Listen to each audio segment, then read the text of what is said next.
السلام علیکم، خوش آمدید، مرحبا۔ کیسے ہیں آپ سب؟ امید ہے کہ خیریت سے ہوں گے۔ سب سے پہلے ہم درود شریف پڑھ لیتے ہیں۔ اللہم صلی علی سیدنا و مولانا محمد وعلی آلہ واصحابہ وبارک وسلم۔ رب يسر ولا تعسر وتمم بالخير وبك نستعين يا فتاح۔ رب اشرح لي صدري ويسر لي أمري واحلل عقدة من لساني يفقه قولي رب زدني علما آمین۔ اس سے پہلی آیات میں اللہ تعالیٰ نے فرمایا ہمارے دربار میں کسی کی کوئی خصوصیت نہیں، چاہے وہ یہودی ہو، چاہے وہ نصارہ ہو، چاہے وہ کسی بھی فرقے سے تعلق رکھے، اگر وہ ایمان لے آیا اور اس نے اطاعت کی اور اعمال صالحہ اختیار کیے تو ہمارے ہاں وہ مقبول ہے۔ اب یہ اللہ کی رحمت ہے۔ پھر دوسری آیت میں اللہ تعالیٰ نے بنی اسرائیل کو ایک سزا بتائی کہ جس میں ان کو یہ کہا گیا کہ تم تورات کو پکڑو۔ پہلے تم نے خود تورات مانگی، شریعت مانگی، جب موسیٰ علیہ السلام شریعت لے آئے پھر تم نے کہا کہ ہم سے اللہ کہے گا تو تب ہم مانیں گے۔ اب اللہ نے تم سے کلام کر لیا تو تم پھر انکار کر رہی ہو اللہ کے احکام کا۔ تو ایک فرشتے کو کوئی تور کا ایک بڑا ٹکڑا دے کے اللہ نے بھیجا کہ جاؤ ان کے سروں پر جا کے اس کو معلق کر دو اور بولو مانو ورنہ یہ پہاڑ تمہارے پر گرایا جائے گا، تم سب اس کے نیچے آ کے ہلاک ہو جاؤ گے۔ سٹارٹ کرتے ہیں ہم آج کا لیسن۔ اعوذ باللہ من الشیطان الرجیم، بسم اللہ الرحمن الرحیم۔ ثم تولیتم من بعد ذلک، ثم پھر، تولیتم تم پھر گے، من بعد ذلک اس کے بعد،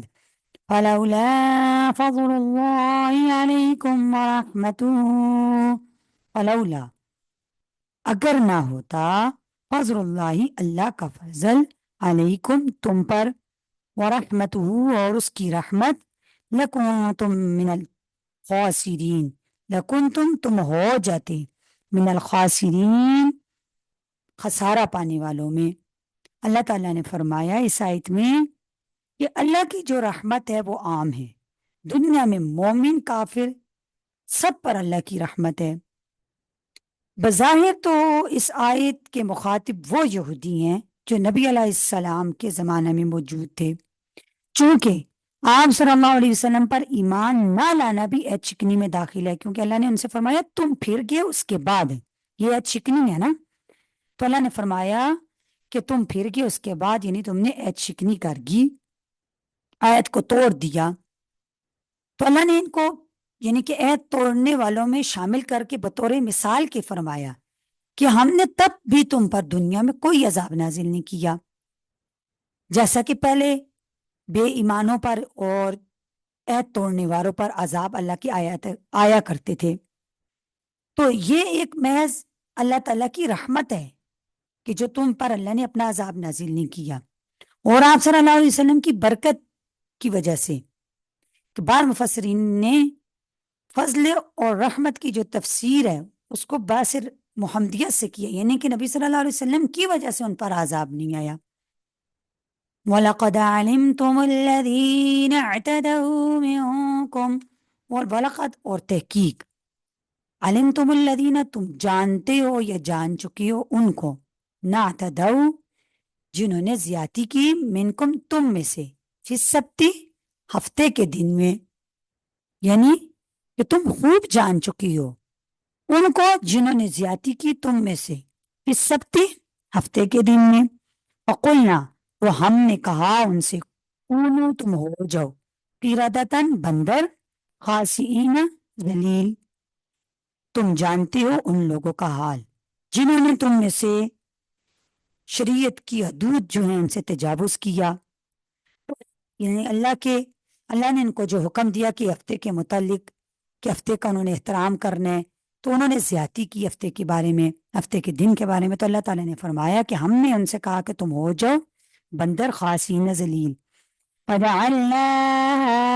نكالا لما بين يديها، فجعلناها، پھر کیا ہم نے ان کو نکالا، عبرت، لما بین یدیہا، ان لوگوں کے لیے جو وہاں موجود تھے، وما خلفہا، اور پیچھے آنے والے کے لیے بھی، وموعظۃ، اور نصیحت بنایا ان کو، للمتقین، ڈرنے والوں کے لیے۔ اب ان دونوں آیتوں کی تشریح یہ ہے، پہلے تو اللہ تعالیٰ نے فرمایا یہودیوں کو کہ تم جانتے ہو کہ تم نے، جن لوگوں نے تم میں سے ہفتے کے دن کے بارے میں زیادتی کی۔ اب یہ واقعہ بنی اسرائیل کا حضرت داؤد علیہ السلام کے زمانے میں ہوا کہ بنی اسرائیل کے لیے ہفتے کا جو دن تھا وہ معظم تھا، ان کی عبادت کا دن تھا، اور مچھلی کا شکار بھی اس روز ان کو منع کر دیا گیا۔ یہ لوگ سمندر کے کنارے آباد تھے، مچھلی کے شکار کے شوقین تھے، تو اللہ تعالیٰ نے ان کو منع کیا کہ تم نے ہفتے کے دن مچھلی کا شکار نہیں کرنا، تو انہوں نے اللہ کے اس حکم کو نہ مانا اور شکار کیا، تو اس پر اللہ کی طرف سے ان پر عذاب آیا۔ اللہ تعالیٰ نے فرمایا تو ہم نے ان سے کہا تم ہو جاؤ قردۃ بندر خاسئین ذلیل، اللہ تعالیٰ نے ان کی صورتوں کو مسخ کر دیا، یعنی کہ بندروں میں تبدیل کر دیا، خاسئین ذلیل۔ اس واقعے کو دیکھنے اور سننے والے دو قسم کے لوگ تھے، فجعلناہا نکالا لما، ہم نے کر دیا اس کو عبرت۔ فرما برداروں، ایک تو فرما بردار لوگ تھے اور دوسرے کون سے تھے؟ نافرمان۔ تو اللہ تعالیٰ فرماتی ہیں ہم نے نافرمانوں کے لیے تو یہ واقعہ نافرمانی سے توبہ کرانے والا، یعنی عبرت بنا دیا کہ نافرمانی سے توبہ کرو، اور جو فرما بردار تھے ان کے لیے یہ واقعہ موعظۃ، نصیحت کر دیا، یعنی کہ فرما برداروں کے لیے فرما برداری پر قائم رکھنے والا اس کو نصیحت بنا دیا، نافرمانوں کے لیے اس کو نکال یعنی عبرت بنا دیا۔ اب واقعہ اس طرح ہوا کہ یہود نے تو شروع میں ہیلے بہانے کر کے مچھلیاں پکڑنی شروع کی، کہ وہ مچھلی کے دم میں کانٹا لگا دیتے تھے ہفتے والے دن، اور اتوار والے دن اس کو پکڑ لیتے، یا وہ جال پھینک دیتے دریا کے اندر، اور دوسرے دن اس میں بہت ساری مچھلیاں جمع ہو جاتی تھی، وہ نکال لیتے تھے، یعنی کہ یہ ہیلے بہانے سے یعنی ایسے انہوں نے شکار کیا۔ پھر آہستہ آہستہ انہوں نے سرعام سے شکار کرنا شروع کر دیا، تو ان میں دو جماعتیں ہوں گی، ایک جماعت نیک لوگوں کی تھی جنہوں نے ان کو ایسا کرنے سے روکا، لیکن یہ لوگ باز نہ آئے، تو ان لوگوں نے ان سے تعلقات قطع کر کے یعنی ختم کر کے ان سے الگ ہو گئے، بستی کے دو حصے کر لیے، ایک میں یہ نافرمان لوگ رہنے لگ گئے اور دوسرے میں یہ وہ جو نیک لوگ تھے وہ رہنا شروع ہو گئے۔ ایک روز جو فرما بردار لوگ تھے، نیک لوگ تھے، ان کو یہ محسوس ہوا کہ جس حصے میں یہ نافرمان لوگ رہتے ہیں وہاں بالکل خاموشی ہے، تو وہاں جا کر دیکھا سب کے سب بندر کی صورت میں مسخ ہو گئے تھے، یعنی ان کی صورتیں بندروں اور خنزیر جیسی بن گئی تھی، جو ان کے جوان تھے وہ بندر بنا دیے گئے اور جو بوڑھے تھے ان کی خنزیر کی شکل میں ان کو منتقل کر دیا گیا، یہ اللہ کی طرف سے ان پر عذاب آیا۔ اور کہتے ہیں کہ بعض جو بندر تھے نا ان میں وہ اپنے رشتہ داروں کو اور تعلق والے انسانوں کو پہچانتے تھے اور ان کے قریب آ کر روتے بھی تھے۔ اب یہاں پہ یہ سوال بھی آ سکتا ہے کہ کیا یہ آج کے دور میں جو بندر اور خنزیر ہیں یہ وہی ہیں؟ تو اس کے بارے میں باقاعدہ آپ صلی اللہ علیہ وسلم کی حدیث ہے کہ صحابہ نے آپ صلی اللہ علیہ وسلم سے پوچھا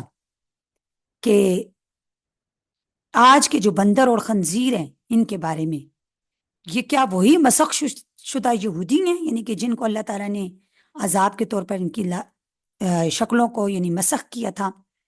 تو آپ صلی اللہ علیہ وسلم نے فرمایا اللہ تعالیٰ جب کسی قوم میں مسخ صورت کا عذاب، مسخ کہتے ہیں کہ اس کی صورت کو مٹا دینا، یعنی کہ صورت کا کسی مسخ صورت کا عذاب نازل کرتے ہیں، یعنی ان کی صورتوں کو ختم کر دیتے ہیں، کسی اور جنس میں تبدیل کرتے ہیں، تو ان کی نسل نہیں چلتی، بلکہ چند روز میں وہ ہلاک ہو کر ختم ہو جاتی ہیں۔ اور پھر آپ صلی اللہ علیہ وسلم نے فرمایا کہ بندر اور خنزیر دنیا میں پہلے سے موجود تھے۔ یہ جو آج کے دور میں بندر اور خنزیر ہیں، یہ وہی والی بندروں کی ایک قسم ہے۔ تو اس سے یہ سوال بھی ختم ہو گیا کہ یہ وہی والے بندر اور خنزیر ہیں جو یہودیوں کے اوپر عذاب نازل ہوا تھا، تو یہ وہ والے بندر اور خنزیر نہیں ہیں۔ امید ہے کہ آج کا لیسن آپ کو سمجھ آ چکا ہوگا۔ اللہ تعالیٰ سے دعا ہے کہ اللہ تعالیٰ ہمیں قرآن کو پڑھنے اور سمجھنے اور اس پر عمل کرنے کی توفیق عطا فرمائے۔ اللہ تعالیٰ آپ کو ایمان کی بہترین حالت میں صحت اور عافیت کے ساتھ ہمیشہ خوش رکھے۔ اپنا بہت سا خیال رکھیے گا۔ اپنے سسٹر کو اجازت دیجیے۔ نیکسٹ ویڈیو تک کے لیے اللہ حافظ، فی امان اللہ۔